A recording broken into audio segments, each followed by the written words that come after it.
د نوح علیہ السلام نه بعد یو لوی جلیل القدر پیغمبر چو هغه ادریس علیہ السلام. دا هم په خپل وخت کې ډېر لوی مهنت او مشقت د الله د دین لپاره کړی. آخري دته یو سودا پیدا شو پزړه کې چې دا ځنکدن څنګه شي. اوس دا علم خو سوا د خدای نه بل چاته نشته، یا هغه چاته پته چې د چا ځنکدنی او ساتي وزي. نو الله پاک ته یو التجا وکړه چې یا الله ما ته سکرات د موت خایا، لکه رسول الله صلی الله علیه وسلم به دعا کوله چې اللهم انی اعوذ بک من سکرات الموت. اے پروردگارا ز پتا سره پناه غواړم دغه سختو د مرګ نه، د مرګ سختۍ الله دې امان راکړي. عیسی علیہ السلام یو مړی را ژوندی کړی، امړی ته وی چې وای لاندې در باندې سال تیرو. هغه وی صاحبہ 4,000 کال می وشو چې مړی، او په 4,000 کال کې د زنکدن تاریخواله میلاد مړی نخ کته شوی. په دغه وخت کې چې زما الق تکم تاریخواله رسیدل او ا میلاد مړی نخ کته شوی. نو دا چونکه ډیر لوی تکلیف دی وخت دی، نو ځکه به حضور فرمایل چې اللهم انی اعوذ بک من سکرات الموت، د مرګ د سختونه خدای ماته نجات راکړه. بی بی عائشہ رضی الله تعالی عنها فرمای چې ما د چا زنکدن بچ سختو نو زما به خوښ نو، خو ما چې د رسول الله صلی الله علیه وسلم زنکدن سخت لیدلې دی، نو هغه نرستو می بیا په چا انکار ونه، داسې سخت چې د سر زما په سینه باندې اډاناو، او دا رنگ مبارکی داسې سورو چې تاب ویل اوس به د مخ نوی نه روز. علما لیکي چې دغه وخت کې تپوسو شوته، اسرائیل نے تپوسو کو چې دینم زیات څه تکلیف شتا. هغه ورته چې یا رسول الله دا خو مې په روپۍ کې یو پیسہ تکلیف پتائی ہے. نو حضور علیہ السلام ورته فرمایل چې ټوله روپۍ تکلیف په ما کې ده، خو چې زما امت سره داسې سختی ونه کړي. نو عرض داو چې سکرات د موت چې دي دا ډېر زیات سخت، ځکه په دغه وخت کې د ایمان د ګټې او د بیلات سودای، که دغه وخت کې د ایمان وګټلو خو عمر له کامیاب شوی، او که دغه وخت کې د ایمان بیلو دو نو عمر له تباه شو. یو بزرگ وفات کېده، ډېر علما ورته ناستو، بزرگان ورته ناستو. علما وایي چې اشهد ان لا اله الا الله واشهد ان محمد رسول الله. دا بزرگ وای چې لا د لا دا معنا دا چې زدا کلمه نه وای. اسمره بزرگان چې ناس ټول په جړا شو چې دا دومره لوی سړیو، او په داسې وخت کې دی وای چې لا ز کلمه نه وایم خدای تباه شو کړ. دا خو غرق په دغه وخت کې د دې بزرگ نه غ سکرات د موت سو وخت لری شو، طبیعت ټیک شو. ا بزرگان ورته وی چې دا پتا څه چلو، مونږ درته اشهد ان لا اله الا الله وی او تاوی چې لا. ا بزرگ ورته وی چې ما تاسو ته نه وی چې لا، تاسو سره جخت شیطان ولاړو، او زه ما ډیر سخت تګه ناغه سره یو ډک جامو ما ته وی چې تو وای چې خدایان دو دینو دا یخ او بدر. نو ما هغه ته وی چې لا، وی چې دا حربه کامیاب نشوه، نو بیا را ته وی چې یا مولانا قد نجوت، اے مولانا خلاص ورانا. نو بیا مې هغه ته وی چې لا خلاص شوه نه، مخکې ډېر منزلونه پاتې. نو ما دا لا ټکه هغه ته کولو، تاسو ته مې نه وی چې زه کلمه نه وایم. نو عزیزانو دا وخت کې شیطان لعین جخت ولاړی او کوشش دا کوي چې په دغه وخت کې تا ورغلو کی او دا د ایمان خزانه در نه واخلي. نو عرض مې داو چې ادریس علیہ السلام ته دا سودا پیدا شو چې سکرات د موت وګورم، دا د مرګ سختۍ وګورم، نو د خدای عبادت به بیا نور زیات په شوق باندې کوم. الله حکم کو اسرائیل علیہ السلام ته چراواله په سکرات د موت زنکدن په راوستو او ورته وخود سایت قبض کا بیا را ژوندې و ودلیدل و یا الله ډېر ښه اے خدای ز پتا پناه غواړم د دې سختای خدای دا خود برداشت نه بار سختی دا خود انسان د وس شی نه دی. بیا الله ته التجا کوي چې یا الله اوس مې د دوزخ کتو شوق دی چې جهنم وګورم نو ستا یو عظیم یره به مې پړه کې پیدا شي نو ستا عبادت به نور په شوق کو. الله ملائکو ته وی چې بوې ځي نو جهنم لای بوتل جهنمی چې ولید او دی ورننوت داسې ملائکې پکې ولیدي چې د هغې د سپېږمو د خولې نه د اور لمبې وتې.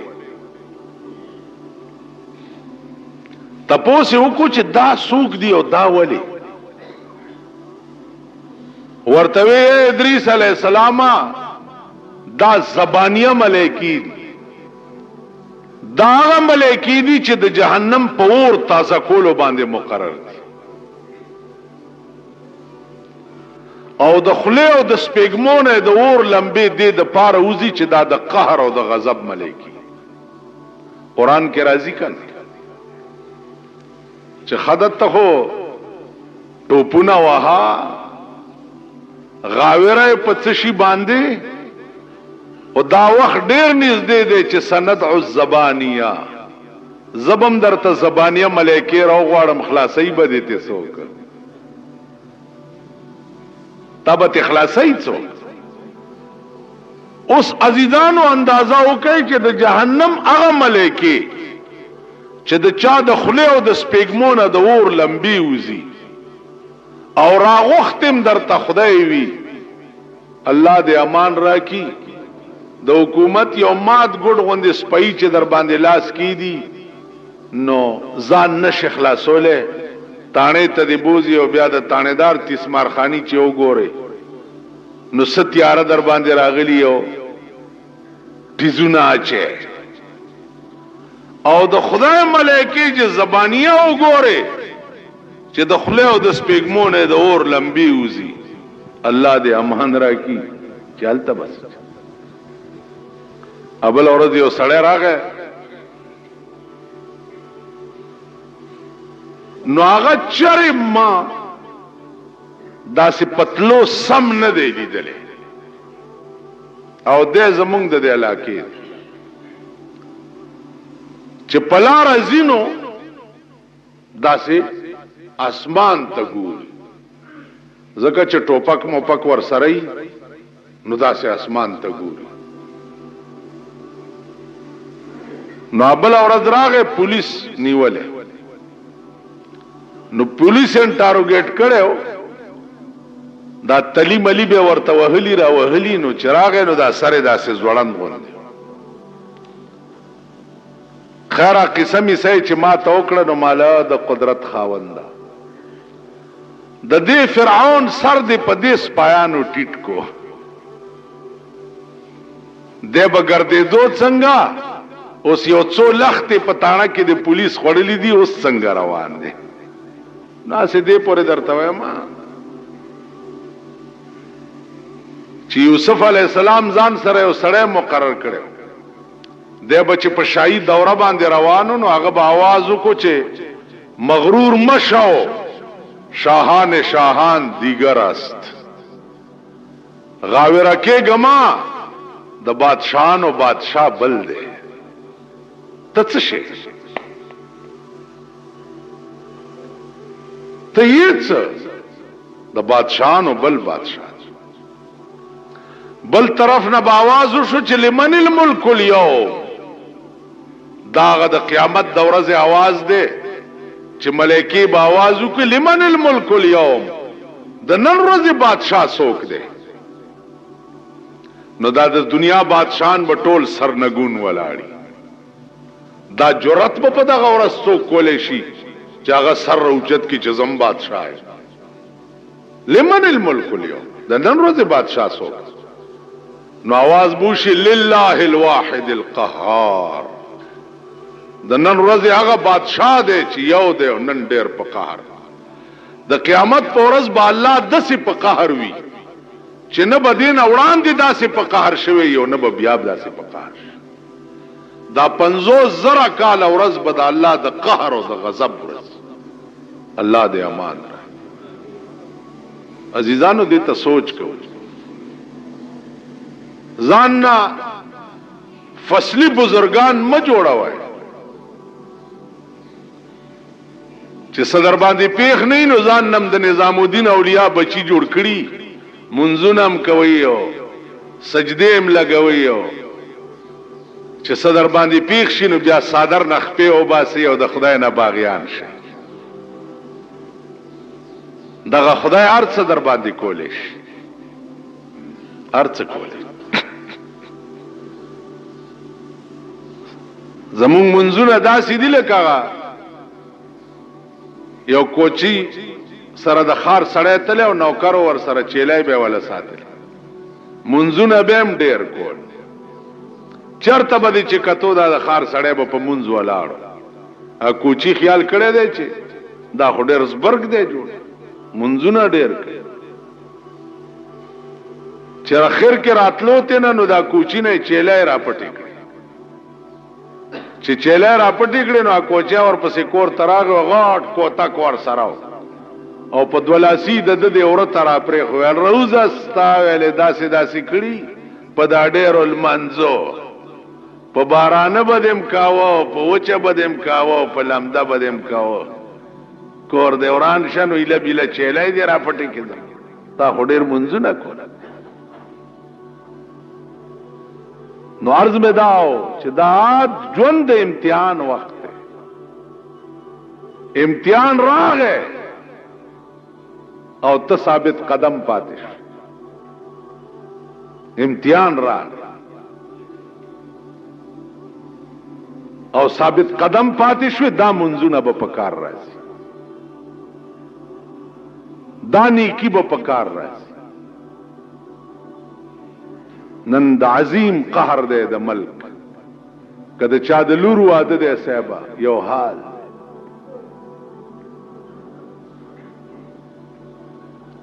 لور واده دی روټای به کلب کې ورکړي. کلب کې لکه ته ګورای ته ګورای چې کلب کې روټای ورکړي. کلبونه خو د ګورګانو سه روټای به انټرکان کې ورکړي. خزي دی او نر دی او نراغه دی چې دونه ځان سره راوسته. ځکه انټرکان ته چې څوک روټای لځي خو به خزم بوز. هغه ورځ راته چاوي انټرکان کې دعوت ته پکې نه ما خزه نشو بوتله ځان سره. اول ته چې څوک خزه ځان سره بونځي په انټرکان کې پریدي نه. د انټرکان قانون دی چې دونډړای به بوزین او تباله ورځي.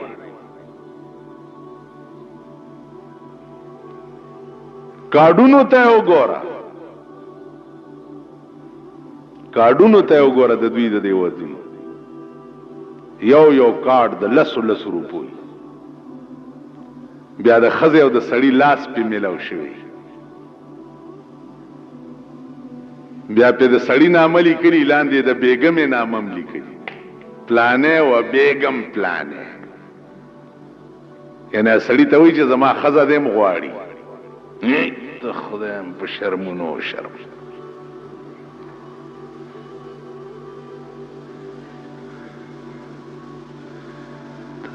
ملک شو دا هغه پښتانه دي خو چې دوی ته ګورم په دې لارو کې جنجونو سر رواني امرګرو ته ما پښتانه وګوري چې رواني پښتانه شتا خټ کېدلی وریجې در باندې وخوري او لارې ته دی وخېږي ها کو لا دا پښتانه رکه کا خدای دې په دوی سیلاب راوړي. نن په اخبار کې وګورئ د وزیرانو ته خلق ناست نو مال دا قوم دی چې جاړي چاله حکومت دا ګران ک دې قوم ته وګوره 3 میله کې جنیجو ته ګټ شوي 3 میله په 3 میله سړک باندې د جنیجو وزیر اعظم ته ګډېده وزیر ورشي پټکې ور په سر کې سوکوله ټوپای ور په سر کې ډمراولي دوی هغه شلخای غوندې تماچ کړای ډمه ته غاړه کې واچي دا پښتانه خدای دې د دې قوم نوغه او باسي دا نوغه ویلا بارانونه دي بارانونه څنګه د توربلې د بند تماشا کوا چې کله بدر باندې راشليږي بندر باندې روشله دا او د طوفاني نو غوندې خزې د سړو نه وړاندې غشتیو سړی د خزو نه وړاندې هغه قهر انتظار کوي دا هغه قهر په دې قوم خدای پاک کوم عذاب ته ساتلې دي کابل غوندې خار کې اور بلې دی شي او لکونه خلق پکې کباب کې دی شي نو پاکستان کې نشي کېدی پاکستان کوم مور راوړی دی د پاکستان هغه حکومت وګوره د پاکستان هغه فوج وګوره فوجیان په مارشل الله راوستو د فوج وقار ختم د پاکستان حکومتونو جنگ خو اوګه ساروي خکولې شي چې تر سپېګمو مور شي بیا جنگ کولې شي د فوج بیړه تبا ده خدای دې جنگ نه راوړي تب د دوی تماشه وکي بیا د مارشل الله په کیسونو کې دوی چې کومه مزه وک ټول ملک فوج ته الاټ ده اوس فوج نه چې د نورو نمبر پر راغله دا نورو ګوري هغه قوم به پروري او قوم پرورای پکې شروع دي چې پناه په خدای تما ته وای چې یو الګ 12 پاسي 12 او هغه 16 او 17 گریډ او 18 گریډ کې لګي او یو الګ ډبل ایم ای کړي او هغه تکلرکی نه ملایي د وزیر خپل 12 پاس 17 گریډ کې لگا او د غریب بچه ډبل ایم به هغه تکلرکی نه ملاويږي دا سملک دی یا دا ملک د وزیرانو د پلار دی دا خو قوم وینو تپوس به کړي وکنه قوم وې دا قوم دی چرتا وزیر راځي او صاحب دوی د ګډو رونه دي خو چې شین بوټه ورته وګوري چې دلته بچي وي دا د چایو سپی دا د روټۍ سپی دا د شنو چایو سپی دا د کباب او د روټۍ د کچرو سپی دا د سود د زکات مردار خواره سپی دا خلق دی ډېر شکر دی رمه خوشحالي کچینی ګران شي ویم الحمدلله گوڑا گران شیویم الحمدللہ کپڑے گرانی شیویم الحمدللہ خدا نور تیز که چې د دوی په دې سینو باندې سنبی منډیو زخم سټی د بیزو پشانو جوړی دا قوم د دې قابل تا پتا سو ټول عذابونه دي پولیس نه تاسو ولې جاړئ عذاب د پولیس په شکل کې در باندې نازل شي دا ډټسنو والا جاړي آی پولیس رانه لار دا ډټسنو نیو دغه پکې تلما سورلې میوړې رانه ویني چې مونږ پکې غشت کومال ډېرې خکړي سمکار ته خو ډیټسن والا ته چې دا مړی وړم په 100 به اوس نو چې د 100 روپو لاري 1500 درته وای کنه وای دا رامیان دا رشکو والا راشي پولیس نه تنګ ډیر خکا 2 قدمه دي چې بوزي 15 روپے درنالي کنالي ها وای دا رشکو نو چې پولیس والا رونی سي پولیس د عذاب دې پرشکو نازل دي عذاب دې په ډیټسنو نازل دي عذاب دې په سوزکو نازل دي عذاب دې په ټرکونو بسونو والا وګورئ بس جوړ سمره سورلو ته دي او دوی د پیسو د پارا ورلوډ کی چې واوړي نو د لاسو په ځای پکې 200 مړ کیږي پیسو د پارا کوي کنه نو چې تا ورلوډ بسونه بوزي او د قوم بچی تبا کې نو پولیس قدر نه لشل روپے واغست څه کو فروش ا د خدای بندگان نه ډیر خکار مونږ نه دیوالی خو آرام توپ کینو چې آرامي توپ کینو سزا خو بم ځان لساته کنه ما ته دی پولیس وی چې 10 روپے راکې شل راکړه یا مجسټریټ دی راشي ما دی چالان کی کنه ولی خو تغلی کنه چې غلی نو عذاب د پولیس په شکل کې درته راشي مجسټریټ سزا در کی تغلی نو عذاب د مجسټریټ په شکل کې درته راشي دا قوم خدای پیژندل دین نه لري تاسو وای په ایمان چې په دې بازار کې په کلی کې په وطن کې سوک سپېړا وش مور دم تانه تمنډه وي خزه دې تانه تمن چا جمعه ترامنډه کچ راځي چې قران سره راپورټ وکړو سوک راغلي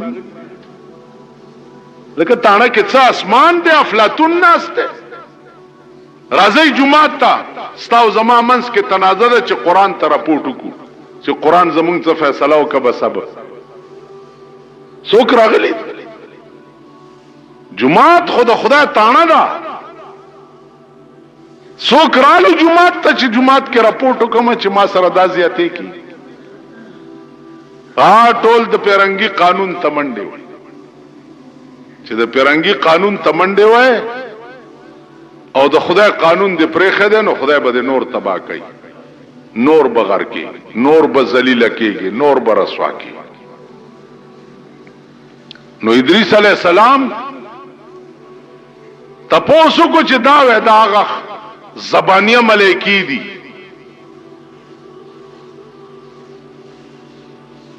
چې د جهنم په حفاظت مقرر دي راغه بیا تقاضا وکړه چې یا الله اوس جنت راته وخایا مرگ میں مولیدو جہنم میں مولیدو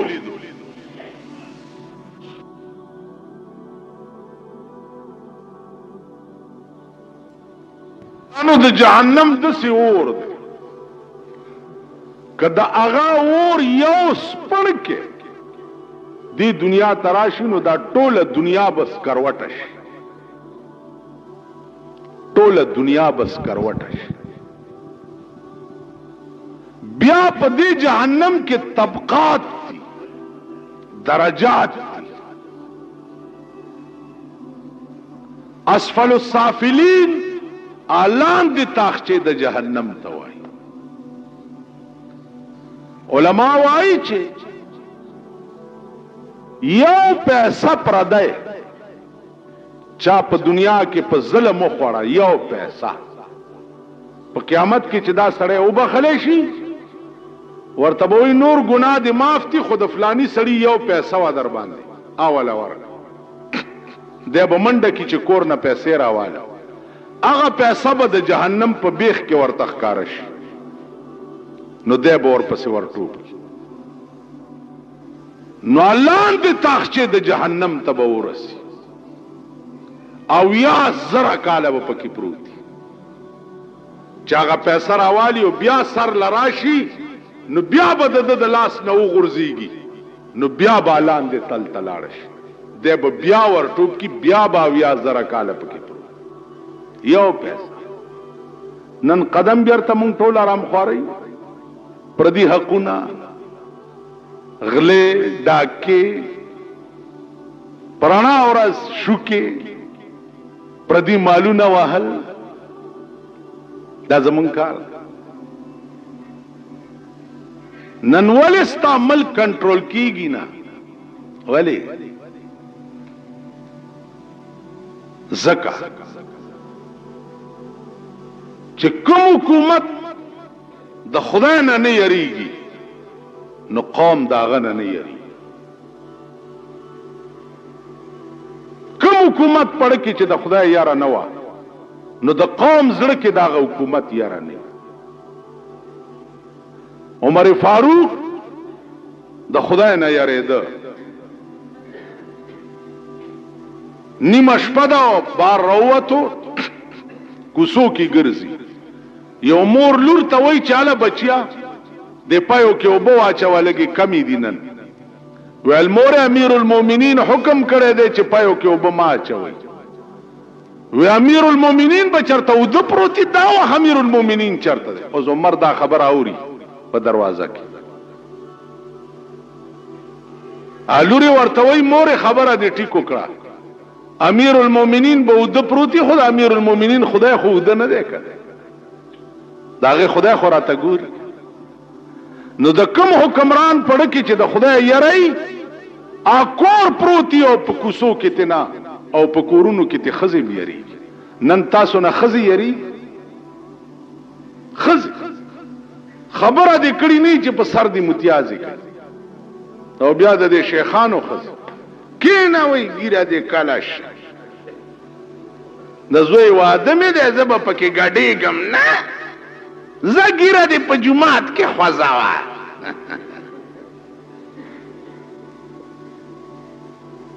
تاسو خیال راغی نن موږ نه ښځې نه یریږي. ښځې دې حکمران طبقې نه چې ښځې یریدې نو ښځې به ورسره په دورو تللی بیا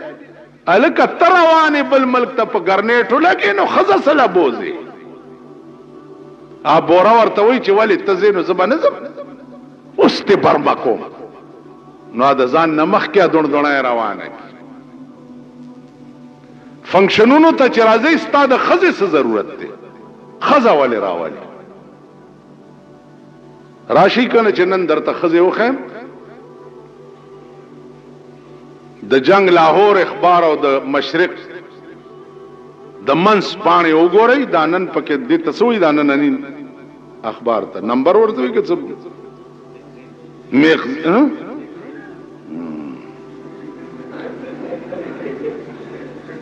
مال کته ناپوهه غوندې مغزین نننی مغزین وګورئ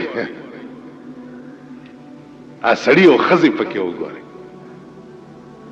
نو لاړه د دې ملک بیړه تباه ده په شرمونو شرمېدلی دی بې حیا او بې شرمه ملک دی مونږ هم پکې شرمېدلي. تاسو خیال راغی مونږ هم پکې شرمېدلي. انجام به څه نتیجه به څه آخرت بم څنګه دا سوچ. نو ادریس علیہ السلام تقاضا د جنت کوي چې یا الله اوس جنت راته وښایه. دا بیان به بلی جمعې ته شي. واخر دعوانا ان الحمدلله.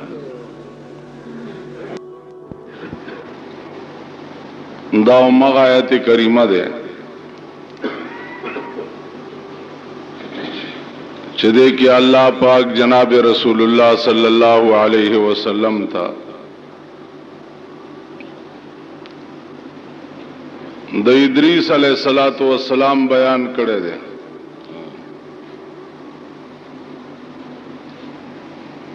کی بند کر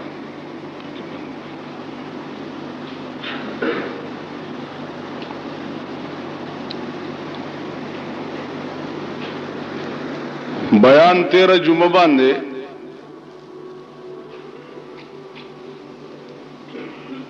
س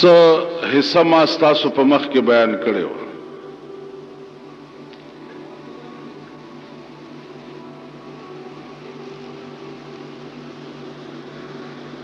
یو حصہ دا پاتې وا چې ادریس علیه السلام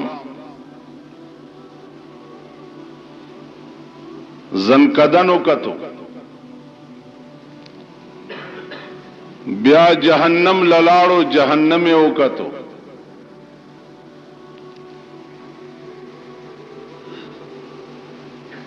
بیا تقاضا د پروردگار عالم نه یو بل وکړه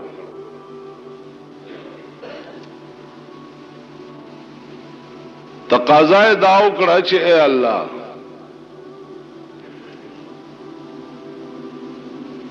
سکرات د موت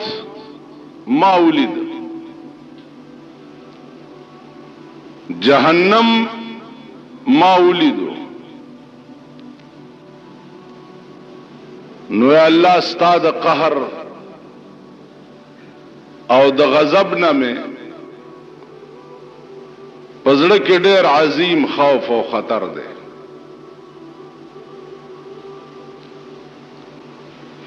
زکه چې واحد ذات په دې کائنات کې ته چې بے پروا ہے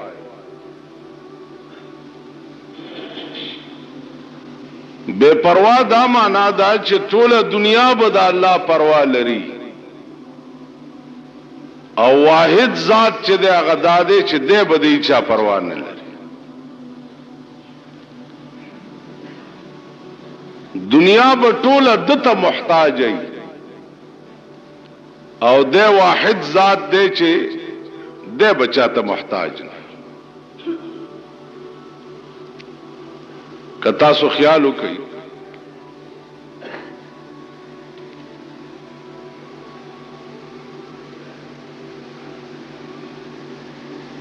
الله تا علماء قدیم وای قدیم په علمی دنیا کې تعریف داد چې قدیم څه ته وای ما لا ابتداء له ولا انتها قدیم دې ته وای چې داغه ابتدا هم نه او انتها هم نه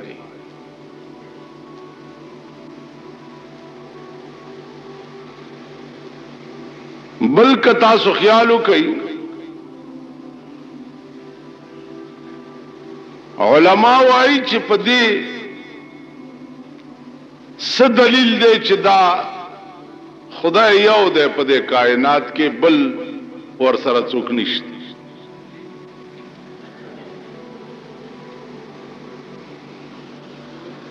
نو هی وای چې مونږ ته څه ضرورت ته د جواب کولو دا جواب خو خدای پاک په خپل په قران کې کړي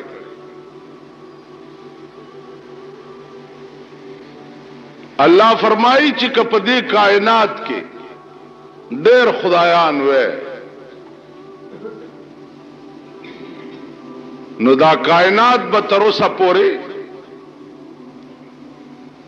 بچ نه او پاتې بلکې وران شوی دا اسمان به ټوکړي ټوکړي شوی وي دا سپوږمۍ به ماته شوی وي دا نور به مات شوی وي ځکه چې چرته ډېر مشرانی الته دا علاقې ډېر کور ورانی په پاکستان کې وګورئ چې مشران ډېر دي نو د پاکستان ډېر کور وران دي پاکستان نہ مردار خر جوڑ دے سو کے خپرا کاگی سو کے لکیرا کاگی سو کے غوگرا کاگی پاکستان دسے شے دے لکه په پټی کې چې خر مرداري او دادا سپی په اخته او بیا دغه سپوته چې ورنږدې کیږي خدای دې دا هغه وخت نه ساته چې سپی په مردار اختی او خدای په کې نه ایستي او ته ورنږدې شي نو روغ دې ماتای تام ورپسې نو ستا د ملک نه نن مرداره جوړه ده او سپی په اخته دي بیا په سپو کې اقسام دي ډېر قسمه دي څوک په یو رنگ کې دي څوک په بل رنگ کې دي څوک په بل رنگ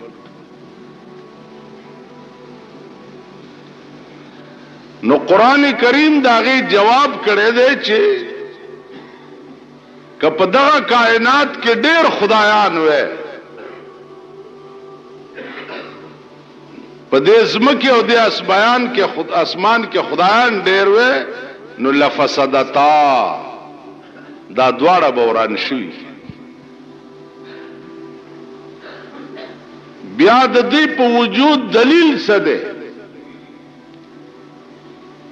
د دې خبرې څه دلیل دی چې دا کائنات خدای جوړ کړي د امام ابو حنیفه رحمت الله علیه زمانہ وا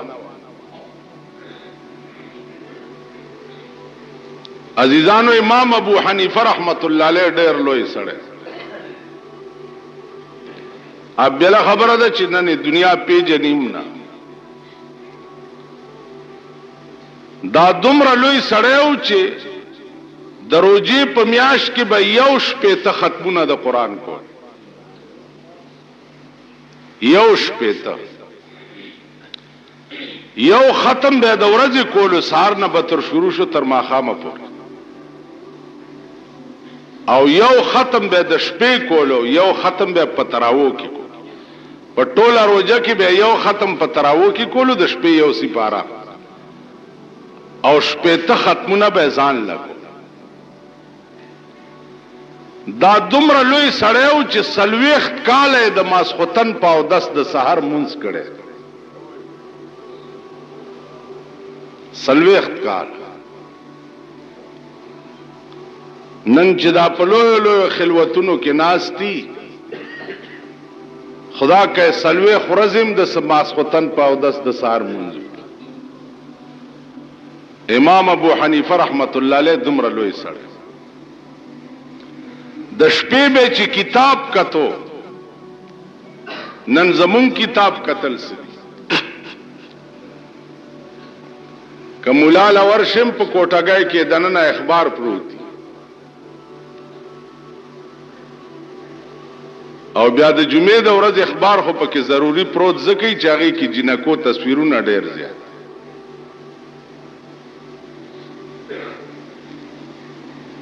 ایو ټوکی غوندې سړی او چا ورته وی چې یو خان ورته وی هلکه دا ستا ښځه خو ډېره توره ده پرون مې ولیده ورته یو خان توره خدا خو زمونږ چې یو تصور ستاسو د ښځو کوو پراته خپلو ښځو سره یو نو بس وخت هم ورسره تېرېږي ویل دا دې څه بکواس وکړو نو ویل دا تا څه بکواس وکړو دا خبره وه چې ته ماته وایې چې ستا ښځه توره د خانانو خبرې خو یې داسې خانانو خبرې تاسو اورېدلې دي هغې ته چې غریب سړی مخامخ شي ښه دله څنګه حال دی رښتیا دله یا پې وخاندي دا نه کوي چې یو خښ ته راوالي او د مزغولی وله ونیسي او دا مازغه یې په دیوالو شي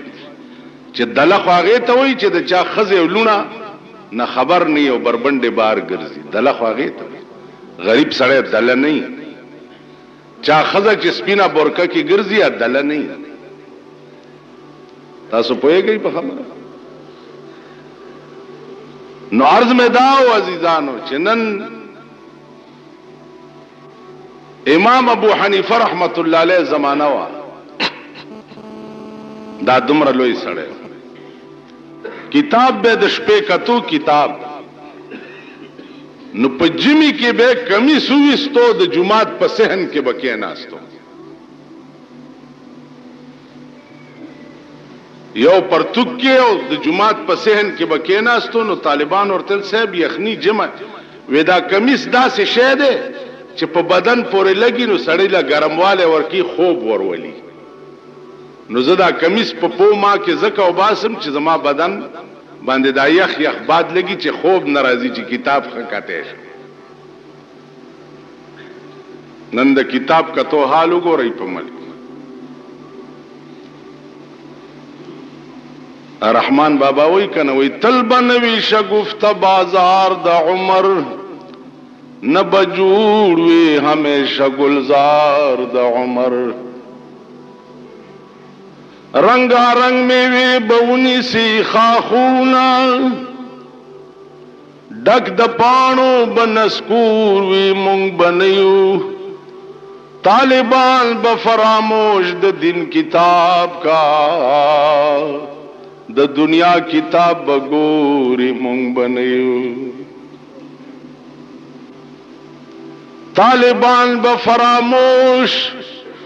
د دین کتاب کا د دنیا کتاب بګوري مونږ بنیو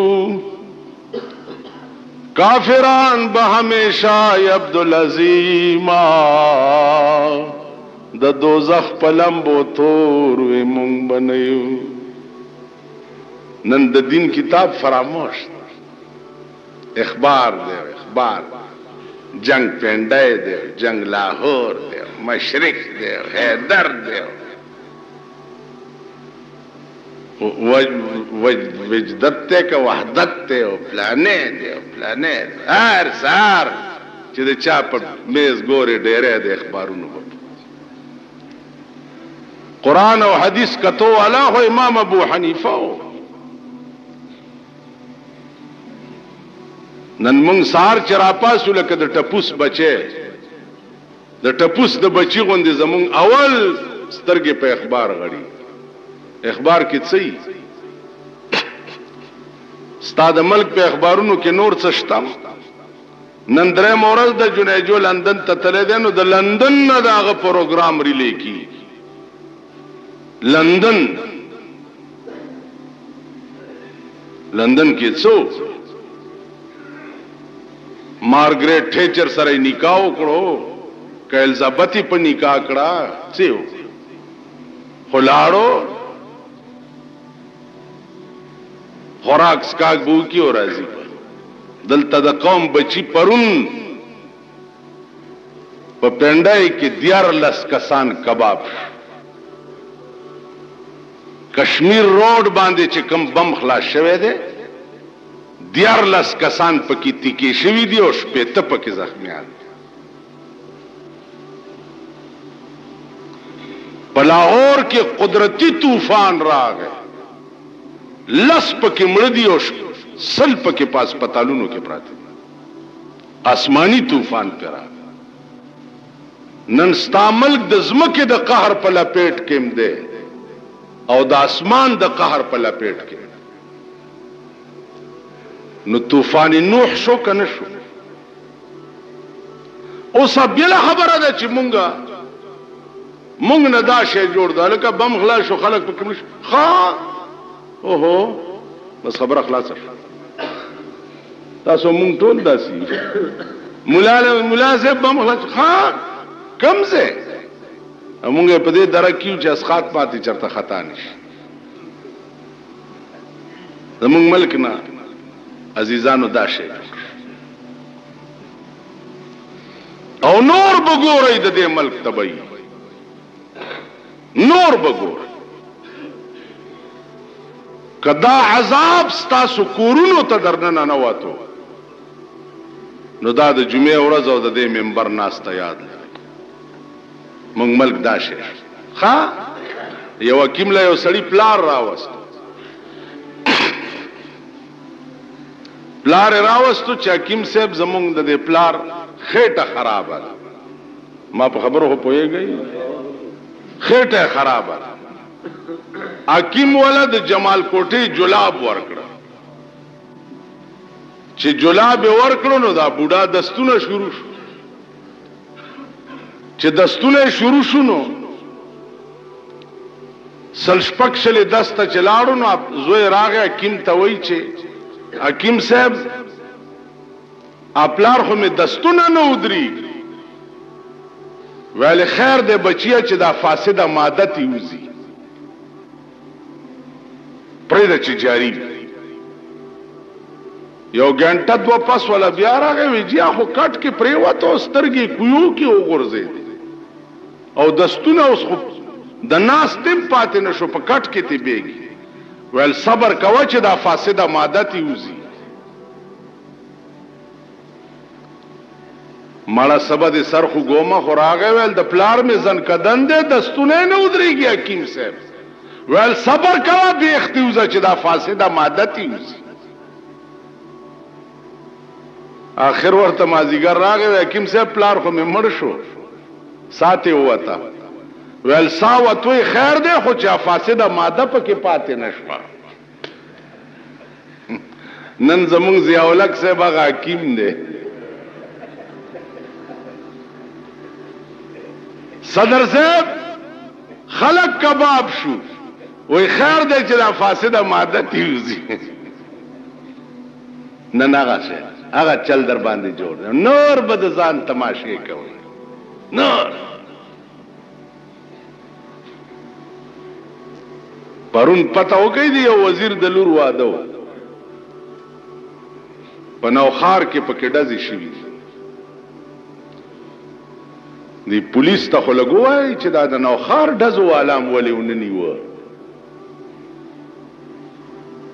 دام ولې ونه نیوه هغه کلاشنکوف پکې برېدې دام ولې ونه نیوه دلته خو چا ډزو شي خو ویني سي اصلت سرکاري شي سړی په حوالات کې واچي جیل ته بوزي دام ولې ونه نیوه نو دا ډزې کولی چا کل هم دا د سوټمار زامن دا خوشامندګر دا تالی سټ تاسو به نور ذلیلېږئ نور د خان د زوی واده دی ستا پکې څه کار دی چې ته پکې ډزې کړې ستا څه کار دی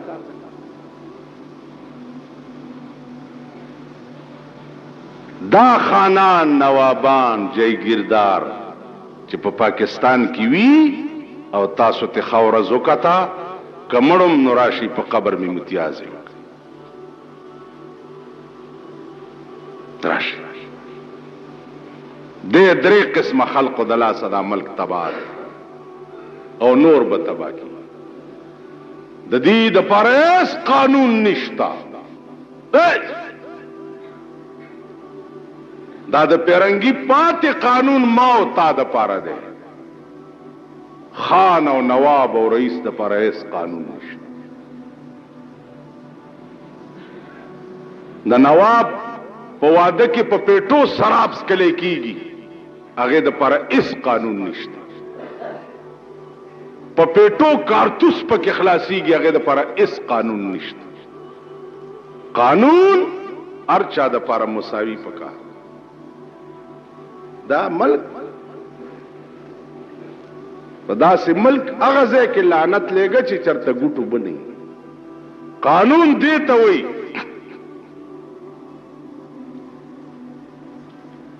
حضرت عباس راغه او د قاضي په مخ کې داوا وکړه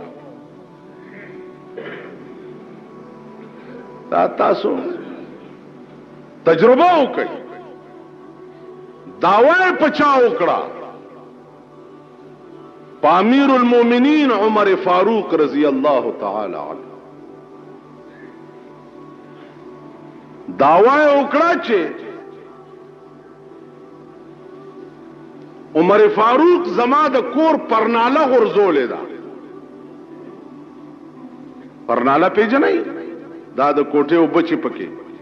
بار غرزي مجسټریټ پروانه جاری کړه په امیر المؤمنین پسې چې فوراً عدالت کې پیش شه فوراً تاسو خاصه مزید لپاره یو ټرایو کې مزید لپاره ځکه چې د کلو ملو یې یا ما ته پته نشته چې د کوم ځای مزید لپاره تانه تلار شي او د خپل علاقې په خان یو راپورټ ولیکي خان تانیدار ته وایي چې په دې خان زما داوا د معنی یو 10,000 روپۍ لاندې کړي دي کتاغه تانیدار مرګ لو نه والی نو زما په دا مخ مرګ لو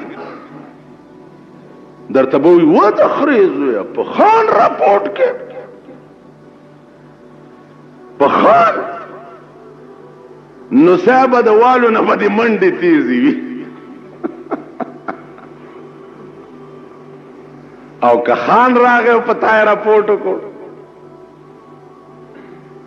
نو بیا ته د ځان دا تماشه کوه چې سرمندر نه په بل اړی او که نه اړی. دا د پاکستان هغه د انصاف قانون دی او د پاکستان انصاف دا شی انصاف دی ته وایي. پاکستان کې انصافونه چرته پاکستان او انصاف پاکستان کې انصاف وی. نن ستا د میلونو اوړه دا د اوړو میلونه چې دي د دې اوړو د میلونو اوړه د پاکستان بنگلو ته سپیشل بوره په میاشت کې دوه ځي او د هغه میلونو هغه اوړه چې سړی روټۍ پکې اوړه کړي وي آپ بازار ترازی او په 210 روپے بوره په ما خرڅي. دا اورېدو درته نه وایم. دوی دې دا زما خبره را میدان ته کی چې زه ورته چشمدید ثابته نو ستا بنگلې لا چانکړي وړه کینی ورکې دې میلونو والا ولا قرآن دا سمره میلونه چې ستا په دې پیښور کې دي د وړو مالکان رونی سي او د دې الماره صورت برات ورته راوباسه چې په میاشت کې 100 بوره ستا په بنگلو تقسیمي. هغه وټ کټ بیا د غریب نه وځي هغه له سپیشل بوره او مالا د بورې بوره. دا د پاکستان د ملک انصاف او د سرمایدارو دا انصاف دی. د میلیونو والاو ایمان دا دی چې بازار لکه موړه را لېږي چې په غریب خرڅېږي او بنگلې لکه مې بوره لېږي چې خانانی خوري. دا ستا د ملک انصاف. دا هغه د ضیاءالحق اسلام دی چې 10 کاله وشو چې دی چغې وایي اسلام اسلام. دا نن دې مولیانو ته ووایه دا شریعت بل چغې چې جوړې کړي دي چې ستا شریعت بل دی چرته شریعت دې په ملک خوب هم مه ګوره خوب دومره خو وکړه که نه چې غریب له چرته وړه د سړیتوب خو په بازار کې میلاو شي. ستا د ملک دا انصاف دی چې نن ستا په ملک کې اوبه مفت نشته. اوبه هغه اوبه چې الله دریابونه روان کړي دي نن په پاکستان کې 25 روپۍ میاشت د اوبو بل دی د کمیټۍ د دې کمیټۍ میر چې دی دا تپوس د حکومت نه وکړي چې د کمیټۍ میر تا امریکې ته څله لیږلی او لکونه روپۍ دې په ده خرچ کړي څله دي د په امریکا کې څه زده کړه او مونږ له یې راوړه. قومه په غبرګو سترګو ړانده شئ تاسو به پوهېږئ کله په دې ملک کې تاسو کې به هوش کله راځي چې په یو ملک کې اوبه مفت نشي څکلی. اوبه چې خدای مفت د اسمانونو نه په چاټو راورولی دي هغه هم څه ملک په یو ملک ستا د ذات جوړ کړی کور یو کور